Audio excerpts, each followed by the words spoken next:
Bonjour à tous, bienvenue dans l'émission Rencontre. Depuis l'arrivée au pouvoir de la nouvelle administration américaine, une série de mesures tarifaires unilatérales, parmi lesquelles les soi-disant droits de douane réciproques, ont été instaurés, perturbant gravement les relations économiques et commerciales sino-américaines, ainsi que l'ordre commercial international. Lors de sa visite en Suisse du 9 au 12 mai, le vice-premier ministre du Conseil des affaires d'État de la Chine, He Lifeng, a rencontré des représentants américains lors d'une réunion commerciale. Le 12 mai, une déclaration conjointe a été publiée à l'issue de ces négociations économiques et commerciales à Genève. Il s'agit d'une étape importante vers la résolution par le dialogue du conflit commercial sino-américain. Cette rencontre va-t-elle marquer le début d'un apaisement des tensions entre les deux pays? Quelles seront les perspectives de développement des relations commerciales sino-américaines à l'avenir? Aujourd'hui, nous avons le plaisir d'accueillir sur notre plateau M. Ding Yifan, économiste et chercheur principal à l'Institut Taihe. Bonjour. Bonjour. Alors, il s'agit de la première rencontre en face-à-face entre les deux pays depuis que l'administration Trump a imposé en avril de cette année la hausse de 145% des taxes douanières contre les produits chinois. Pour vous, quelle est l'importance de cette rencontre? Je pense que cette rencontre a eu des résultats un peu surprenants. D'abord parce qu'on ne pensait pas que les Américains pourraient accepter de baisser grandement ce qu'on appelle le droit de douane réciproque. En fait, cette fois-ci, le représentant du gouvernement Trump, Bessent, a décidé de baisser à peu près 91% du tarif pour ramener à un taux provisoire de 10% seulement, additionnel au taux originel. Donc, ce qui n'est pas inacceptable pour la Chine, même si 10% est un peu injuste, mais tout de même, c'est acceptable. Pourtant, c'est une décision un peu temporaire, car le taux de 10% supplémentaire aux produits chinois est une mesure provisoire de 3 mois. Donc, en fait, le gouvernement américain aurait besoin d'une certaine manière ces 3 mois pour faire passer une étape très difficile qui serait le rééchelonnement des dettes du gouvernement américain. Et c'est dans un ou deux mois, il y aurait une étape très difficile, car vu l'état de l'inflation actuelle et le taux d'intérêt de la Réserve fédérale, eh bien, le rééchelonnement de dette du gouvernement américain serait un peu difficile.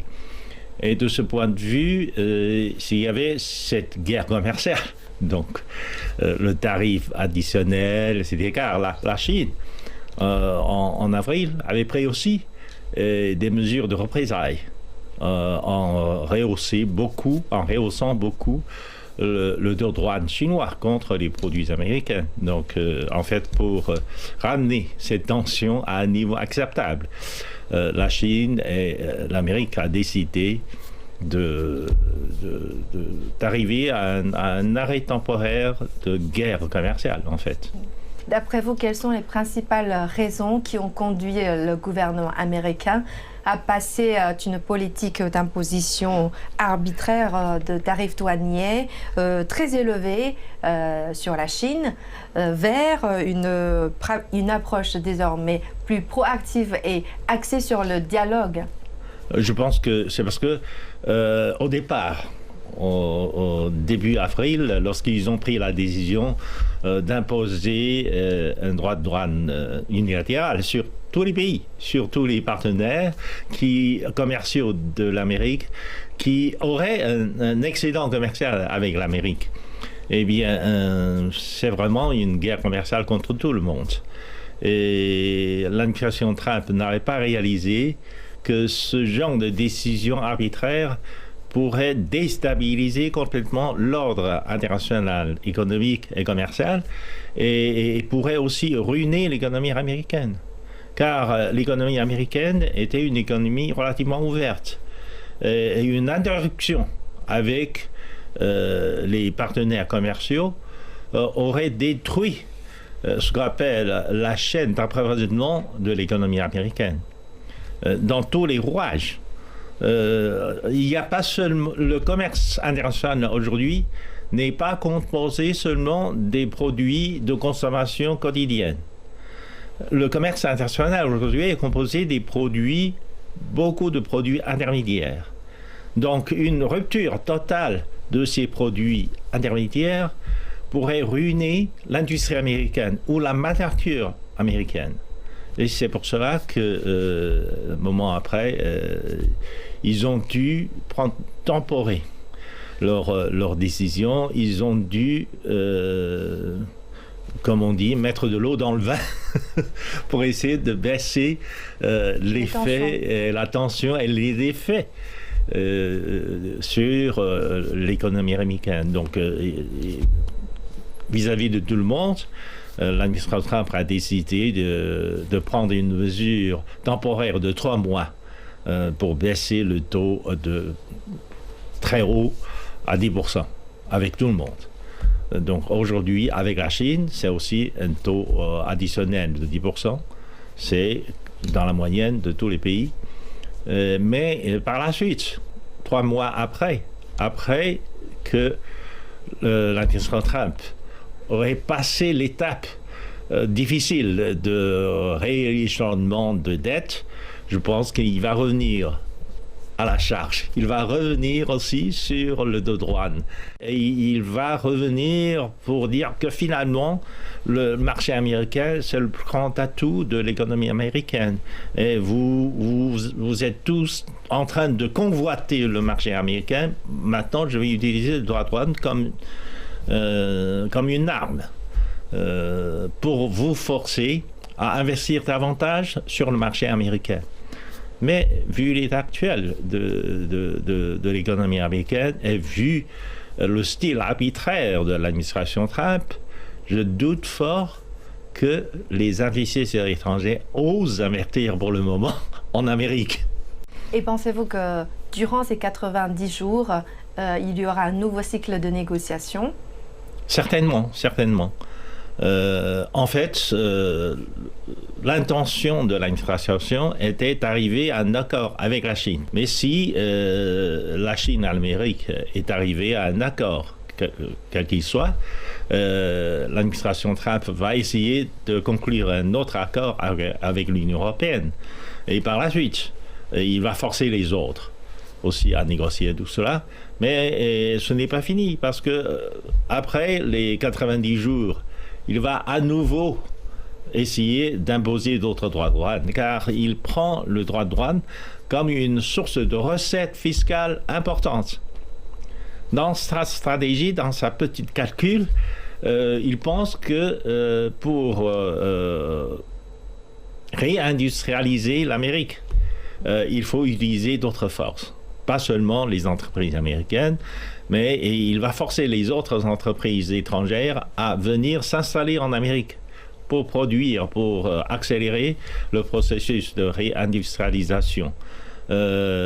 Si le droit de douane est tellement élevé, les entreprises qui ont d'ailleurs des parts de marché importants pour des entreprises déterminées, ces entreprises seraient forcées de faire déplacer leur production d'autres pays vers l'Amérique.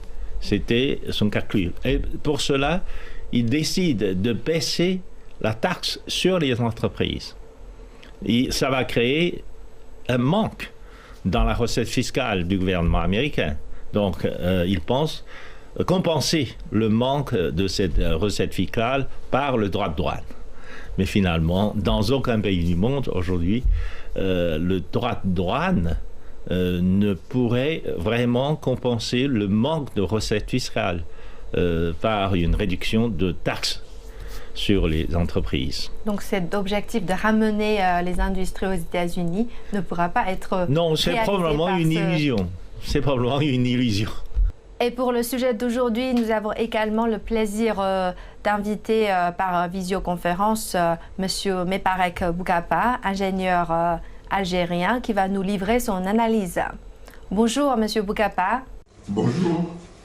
Quel regard portez-vous sur cette première rencontre entre la Chine et les États-Unis depuis que l'administration Trump a annoncé la hausse des droits de douane?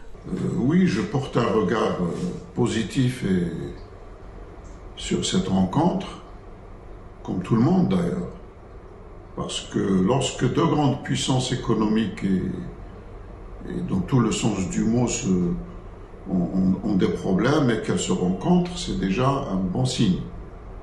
Par contre, s'ils ne se parlent pas et qu'ils s'échangent des tarifs douaniers absolument insensés, c'est là que les problèmes commencent, non seulement pour ces deux puissances, mais aussi pour le reste du monde, étant donné que l'économie mondiale est aujourd'hui très imbriquée, très intriquée, et que les conséquences de n'importe quelle mesure sur un tarif peuvent avoir des implications sur de très nombreux domaines, et que ça puisse toucher un peu le monde entier. Donc à partir du moment où ils ont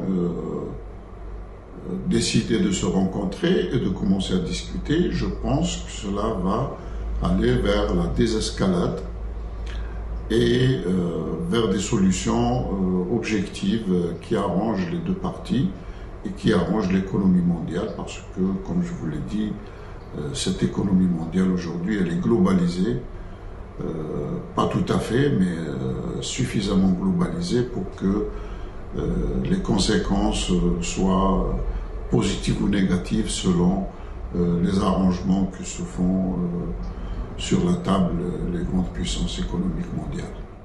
Et d'après vous, en quoi cette nouvelle guerre des tarifs de 2025 se distingue-t-elle des précédentes tensions commerciales entre la Chine et les États-Unis?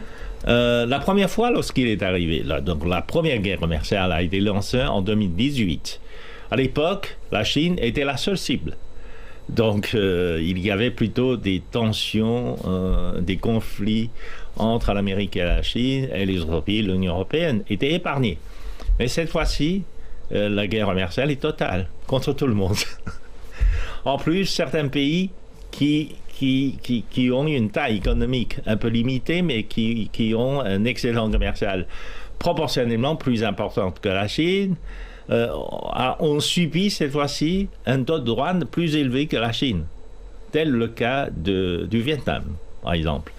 Le Vietnam exporte beaucoup plus de produits qu'il n'en achète aux États-Unis, parce que l'économie vietnamienne est limitée, mais le Vietnam a reçu une capacité de production manufacturière de la Chine et d'autres pays, même des entreprises américaines, pour réexporter vers le marché américain, ce qui fait que le Vietnam a certainement un excédent commercial sans précédent.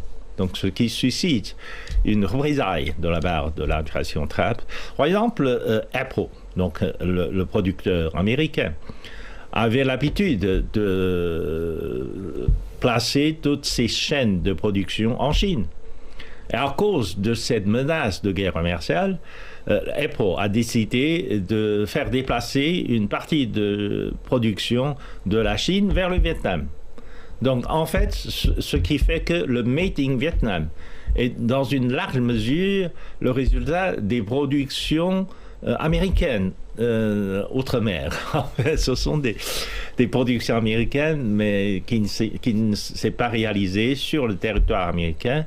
Mais tout cela sont taxés cette fois-ci. Donc, c'est pour ça que je pense qu'il y a aussi une lutte interne aux États-Unis.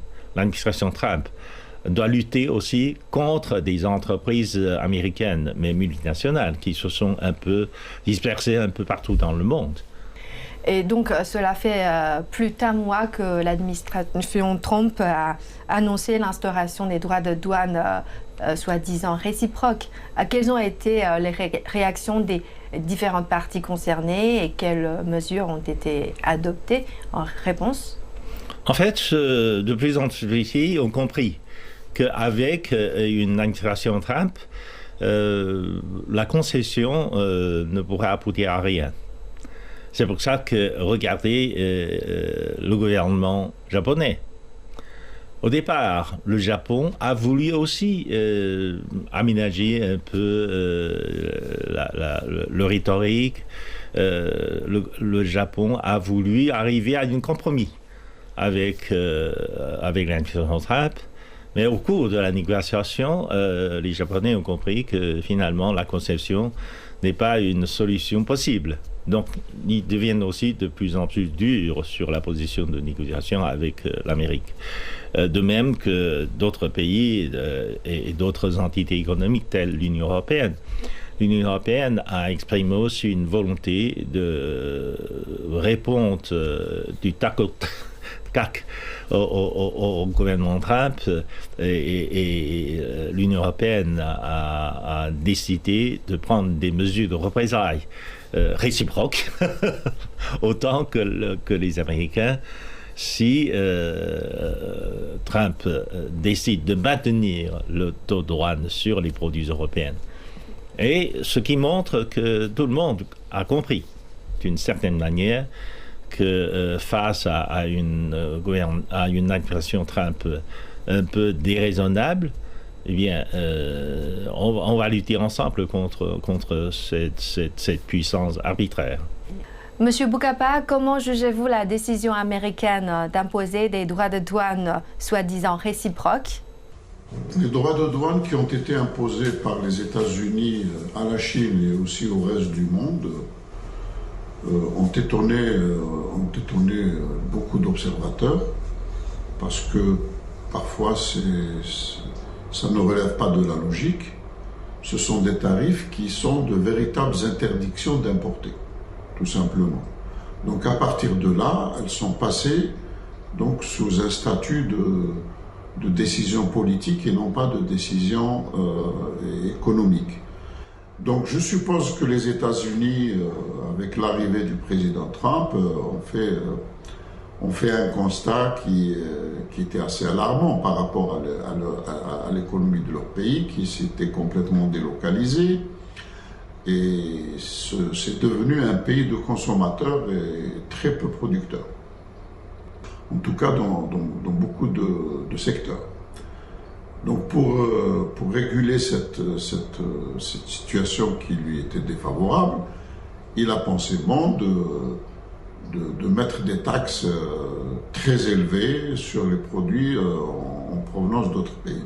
Et à la fin, les observateurs économiques se sont rendus compte que le boomerang pouvait être aussi dangereux pour les États-Unis eux-mêmes parce que le niveau des prix, les prix ont explosé, des pénuries ont commencé, pas seulement avec la Chine, mais avec le Mexique, avec le Canada, avec l'Europe, avec le reste du monde.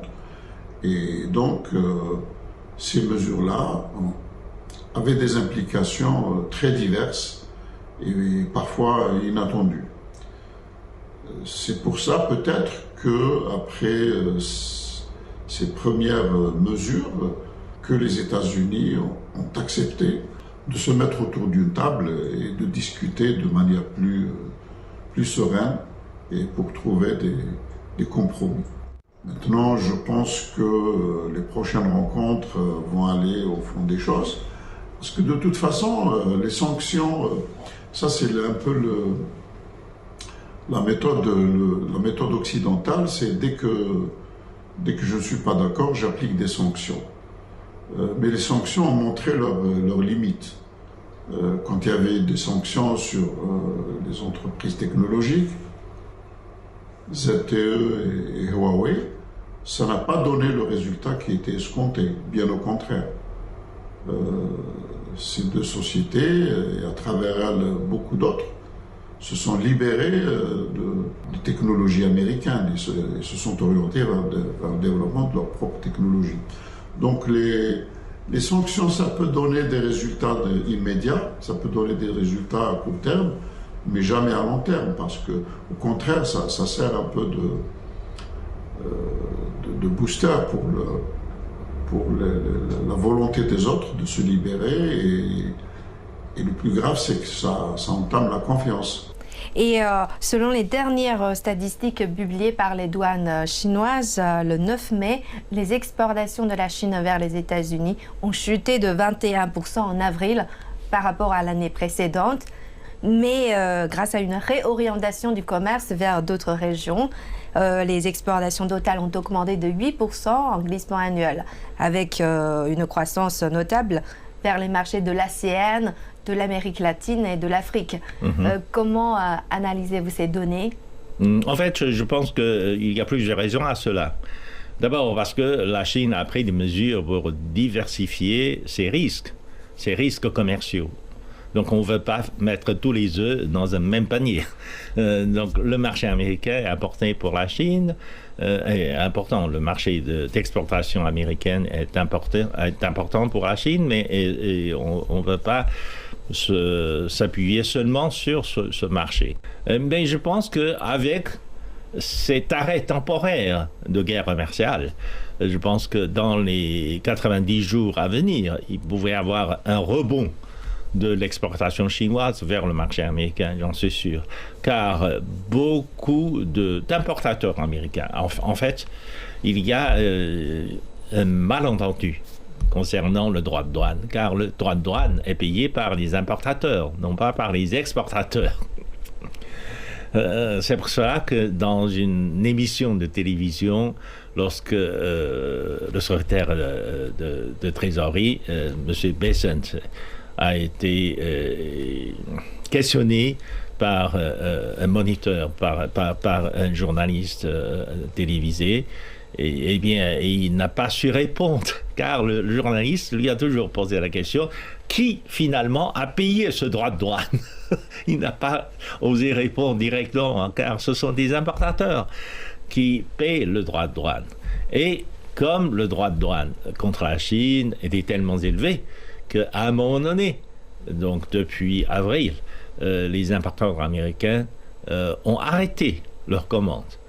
Et je pense que cette fois-ci, lorsque le droit de douane a été baissé à un niveau acceptable, ils vont commencer à réimporter beaucoup de produits chinois, et aussi pour emmagasiner, non seulement pour la consommation, mais aussi pour mettre dans le magasin.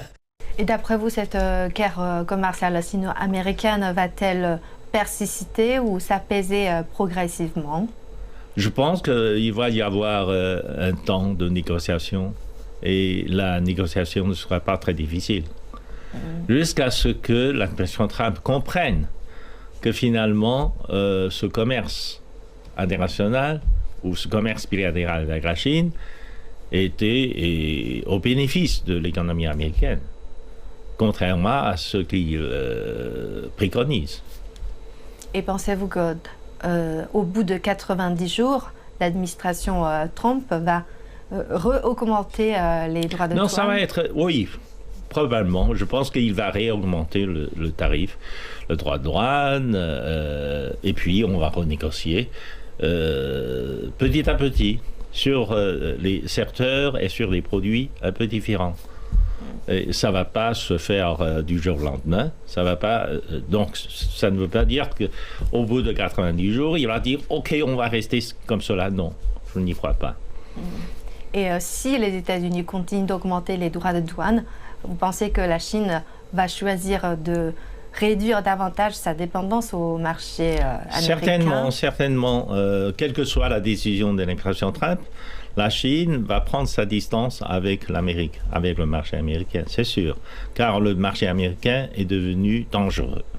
Le marché américain est devenu tellement volatile que finalement, si la production industrielle, manufacturière est compliquée, Si on produit, on reçoit des commandes, et ce serait pour un long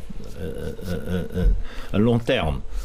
Et puisqu'il y a tellement d'incertitudes, bien pour des entreprises manufacturières et chinoises, le mieux est d'éviter de prendre ce genre de risque. Et M. Boukapa, selon vous, quelles vont être les conséquences de la hausse des droits de douane américains, notamment pour les pays africains? Vous savez, les pays africains sont très résilients. Ils ont survécu dans des conditions absolument terribles pendant des siècles. Donc l'Afrique en général et les pays africains dans leur ensemble sont résilients. En plus, leur économie n'étant pas plus développée que ça, dans cette bataille de tarifs douaniers, c'est sûr qu'il y aura des implications. Elles sont difficiles à imaginer, parce qu'étant donné que tous les éléments sont interconnectés, certainement que les exportations de certains produits vont souffrir un peu, mais étant donné que l'Afrique dispose de minerais et de matières premières qui sont absolument nécessaires aux autres puissances économiques, je ne pense pas qu'elles vont souffrir beaucoup plus. Donc l'Afrique, à mon avis, elle sera moins touchée, quoique sur des produits de deuxième et troisième ordre, certainement, comme tout le monde, les prix vont certainement augmenter.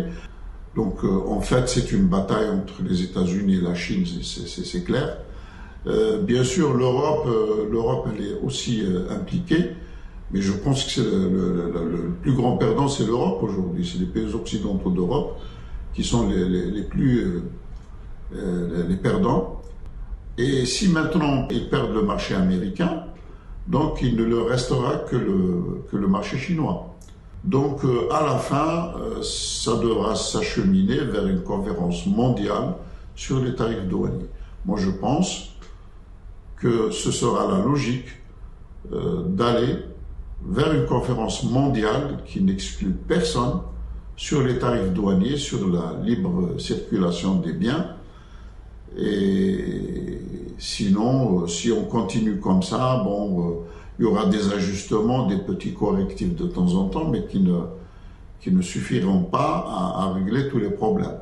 Donc l'idée serait que une conférence mondiale, une réunion mondiale puisse redéfinir ces règles, parce qu'elles sont assez obsolètes. N'oublions pas que les règles commerciales d'aujourd'hui, elles datent de la Deuxième Guerre mondiale, et puis à l'époque, la Chine n'y était même pas. Or, aujourd'hui, la Chine est un acteur majeur dans ces échanges et dans les politiques économiques mondiales. Merci M. Boukapa et M. Ding d'avoir participé à cette émission. Voilà, c'est la fin de cette émission Rencontre. Merci de nous avoir suivis. À la prochaine.